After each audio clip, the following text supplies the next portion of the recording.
Nah, ini adalah yang kita lakukan per telepon. Jadi ada beberapa kali, ada telepon yang pertama, yang kedua, ketiga, keempat, kelima. Nah, bayangin ya.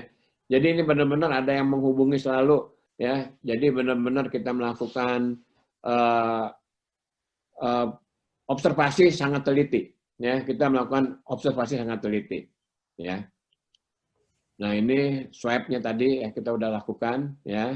Itu pada awalnya. Nah, ini apa-apa yang dilakukan oleh tim peneliti. Dokter peneliti di sini 20 dokter spesialis dan 30 dokter umum. Ada peneliti lapangan, ada lagi dokter yang lainnya gitu. Belum lagi dihitung sama dokter puskesmas. Jadi jumlah semua yang tidak termasuk dokter puskesmas itu ada 102 orang. Ya, ini yang dilakukan seperti ini ya. Kita semuanya pakai elektronik CRF. Jadi kita pakai komputer melakukan kegiatan ini semuanya.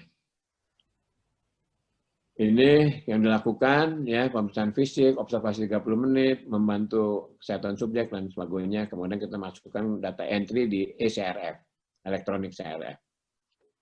Nah, ini adalah kunjungan kita lakukan 2 kali, yaitu Selasa dan Jumat. Ya, Selasa itu untuk persiapan, dilakukan swab dan lain sebagainya. Kalau bagus, itu cumbulit pada hari Jumat baru kita melakukan penyuntikan, ya seperti itu. Ya. Nah, ini adalah kunjungan per orang. Jadi pada bulan Agustus tiap-tiap orang itu 2 kali datang. September 3 kali datang. September, Oktober itu ada 4 kali datang. Ya, kunjungan per bulannya. Ya. Nah, ini adalah jadwal kunjungan. Ya, walaupun kelihatan di sini agak ruwet, tapi peserta penelitian itu makin banyak yang ingin gitu loh ya. Jadi saya surprise juga.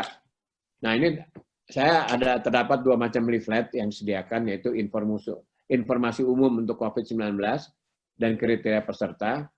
Ini di sini. Nah, ini jadi sebelum kita lakukan penelitian, ini disebarluaskan dulu tentang virus corona. Ini ada leafletnya dan juga kita melakukan melalui WA ya, atau kita bisa lihat di Google ya, bisa lihat coronavirus itu ya, tentang coronavirus. Terus ini leaflet kriteria peserta prosedur penelitian. Jadi siapa yang mau ikut penelitian ini ada cara-caranya, harus begini gitu ya. Jadi memang udah kita sediakan ya. Nah, sekian dan terima kasih. Wah, ini padat dan bisa dibilang cukup banyak hal-hal yang perlu kami perdalam atau kami tanyakan karena memang basic kami, background kami kan awam ya, Profesor ya, dalam konteks ini. Nah, yang pertama kami mau tanya ini mengenai batasan usia. Tadi kan 18 sampai 56 tahun ya, Profesor. 59 tahun. Oke. Bagaimana dengan orang-orang yang usianya di luar rentang itu? Kenapa mereka tidak boleh ikut? Oh, bukan nggak boleh ikut. Ya. Tapi ini kan namanya sedang uji klinis. Ya. Ya. Saya uji klinis ini pengen seaman-amannya. Oke. Jadi kita pengen aman. Ya. Jadi mencari orang-orang yang paling sehat. Orang yang paling sehat itu yang berumur 18 sampai 59 tahun. Itu yang sedang produktif, yang lagi kerja, dan segala macam. Tapi nanti vaksinnya kan untuk semua. Uji klinis mesti sama orang sehat dulu. Kita jangan ngasih ke orang seumur saya di atas 70 tahun gitu ya. Itu udah bahaya itu ke uji klinisnya. Cuma nanti kita dapat. Baik. Kalau nanti kalau di atas 70 juga boleh ya? Nantinya. Boleh nantinya gitu loh. Nantinya boleh. Tapi kan uji klinis mesti sama orang sehat. Iya. Oke, saya bilang kalau gitu, waduh, di atas 60 sudah jadi hukum alam, waduh. Oh, enggak, jadi ini waktu itu kan saya jadi begini ya, waktu itu kan saya ditanya sama yang membuat keputusan ya Pak Presiden sama timnya gitu ya. Kira-kira ini siapa dulu yang mau dapat? Saya bilang orang-orang yang sedang energik, yaitu pekerja. Yang lagi sekolah juga. Jadi umur itu. Nah, nanti Yang lainnya gimana? Ya nanti tetap pemerintah kasih gitu. Tapi ini yang diutamakan dulu, saya bilang gitu. Baik. Selain Nah, Sinovac, apakah ada produsen vaksin lain yang produknya juga sedang diuji oleh tim Bapak, tim Profesor? belum. Belum. Jadi Sinovac. Tapi saya udah dapat 3 yang ingin dilakukan uji klinis lagi di Indonesia. Udah menghubungi saya. Ya, tapi saya belum bisa ya, karena Ya. saya kan fokus sama yang satu dulu aja. Ya, saya bilang Oke. nanti. Oke. Baik, kita akan masuk, kalau Profesor berkenan, kita akan masuk ke pertanyaan-pertanyaan dari beberapa rekan di sini ya. Kita mulai dari yang awal dulu, sesuai dengan antrian tadi.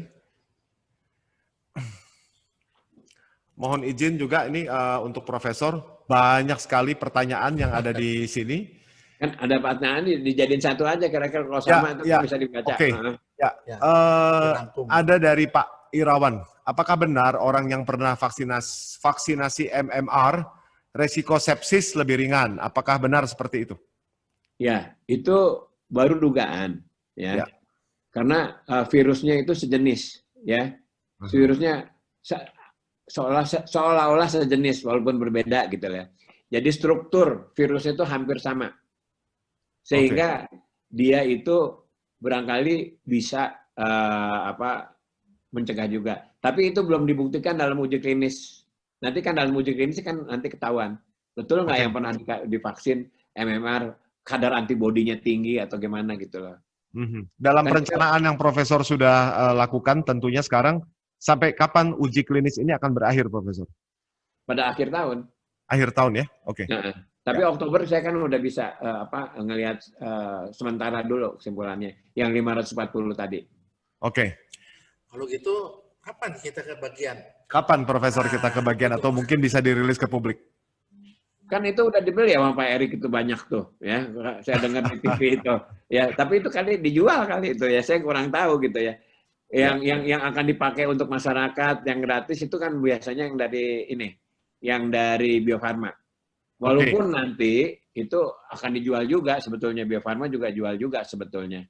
Baik. Tapi kalau untuk program pemerintah biasanya yang punya Bio Farma. Tapi kan kita udah mesen banyak juga yang dari itu dari luar, dari Sanofi, nanti dia bawa vaksin sendiri itu Sanofi. Dari Glaxo juga begitu, ya. Nanti siapa yang mau tinggal kita nanya, tolong nih suntik ya, ya sekian harganya gitu. Seperti biasa-biasa aja di dokter praktek gitu. Nah, berat sekali ya tanggung jawab Profesor. Profesor mohon izin karena kami juga sudah memiliki komitmen dengan sponsor, kita simak yang satu ini sebelum kita lanjut ke pertanyaan berikutnya. Terima kasih. Sebentar. Ya, kita kembali lagi sambil menunggu Profesor. Bapak Ibu, terima kasih untuk pengertian Bapak Ibu. Acara-acara seperti ini bisa terselenggara karena juga banyak dukungan dari rekan-rekan, dari kawan-kawan yang lain ya. Jadi mohon bersabar. Terima kasih Profesor sudah berkenan kembali lagi bersama dengan kami di sini. Pertanyaan yang lain ini banyak sekali di sini. Coba ke atas lagi, Pak Ridwan. Iya, terus lagi ke atas. Terus.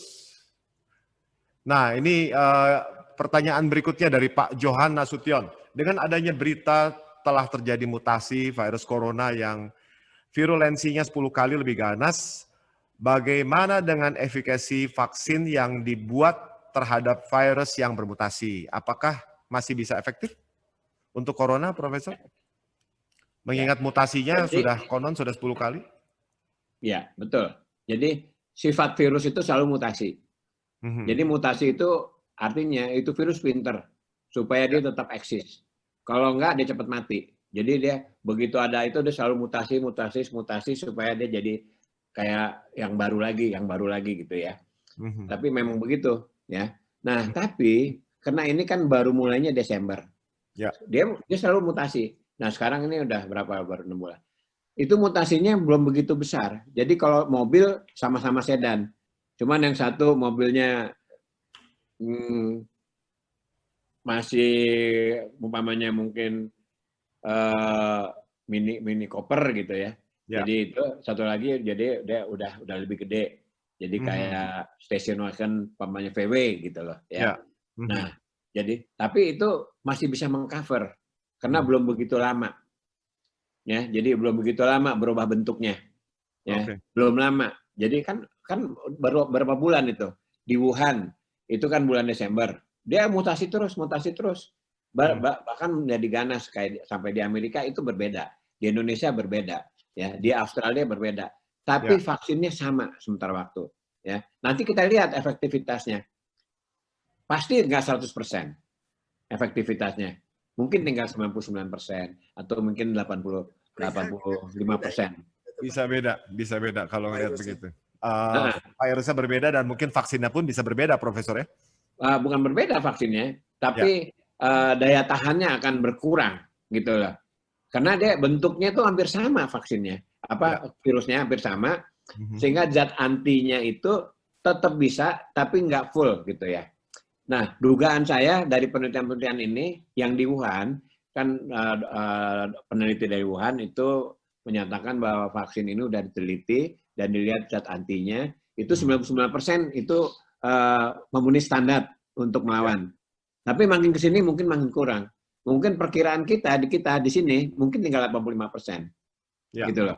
Nanti kita lihat pada hasil penelitian saya. Nah, inilah gunanya penelitian itu. Saya ingin lihat nanti pada akhir penelitian ini kadar zat anti yang terbentuk itu berapa kali berapa persen dari standar yang kita inginkan. Baik. Kalau umpamanya kurang, nah itu tinggal sekian persen. Kalau bagus, mungkin di atas 90% gitu. Makanya perlu uji klinis. Baik. Gitu. Terima kasih, Profesor. Kalau gitu virus ini seperti punya pikiran ya, dia bisa bermutasi seperti dia punya strategi untuk merubah, melakukan modifikasi terhadap bentuknya sehingga bisa berbeda-beda di setiap region, bisa tahan terhadap vaksin dan segala macam ya, seperti itu, Profesor ya. Nah, ini pertanyaan berikutnya juga dari Ibu atau Pak Nova. Di atas coba Pak Ridwan tolong. Besar dengan varian ribuan masing-masing, virus di Tiongkok dan Indonesia sepertinya berbeda. Bagaimana dengan pre-assumption para peneliti tentang antigen dengan epitop khusus dari Tiongkok akan bisa efektif untuk virus jenis di Indonesia? Bagaimana mungkin, apakah memang ada keyakinan bahwa penanggulangannya akan sama dengan jenis vaksin yang sama, Profesor? Kalau menurut teori, itu 85% akan sama. Seperti yang sekarang saya nih ya. Tapi kita buktikan sama ini nanti, penelitian saya ini. Makanya diteliti. Ya. Tapi saya udah ambil kemungkinan dulu, kalau sekarang ini mungkin 85% lah kita bisa mengcover semua kejadian COVID yang ada ya di dunia, gitu loh ya. Di dunia loh, kita kan ini kan bukan Indonesia aja kan, dunia kan jadinya. Kan nanti kan vaksinnya akan diekspor ya oleh Bio Farma ke 144 negara umpamanya.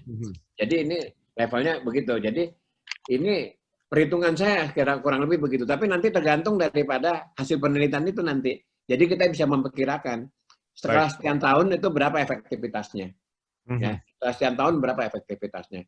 Apa nggak perlu kita ganti nggak virusnya? Jadi nanti kalau udah kurang efektifnya kita ambil virus yang baru.